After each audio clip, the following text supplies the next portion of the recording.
讲到咱台湾的蚵仔壳，一年大约有12万吨，其中家己关就占了9万吨。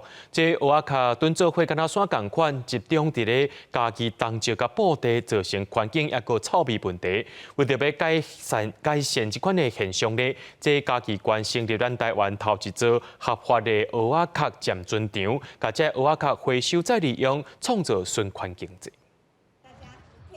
一大片空地内底拢是收断的废弃蚵仔壳。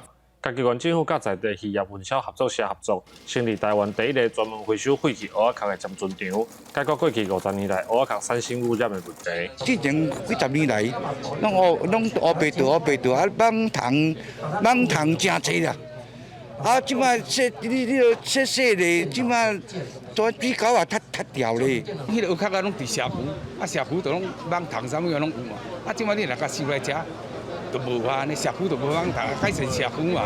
除了蚵仔壳有所在暂时通坑，家己县政府嘛找无共的企业甲单位，提炼废弃蚵仔壳来做建材、服装、肥料等等的物件，创造循环经济。我们应用在饲料、肥料，还有做那个消毒的相关产品。很多的产业慢慢发现，原来壳壳有抗菌除臭的功能，所以他也愿意来投入。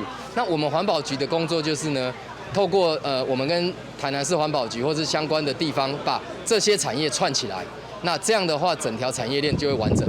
家己县环保局强调，未来继续协助成立同款的暂存场，增加废弃蚵仔壳正做新资源的运用，嘛替4月22世界地球日这天，互产业经济甲环境保护有一个新的开始。记者林慧婷，家己报道。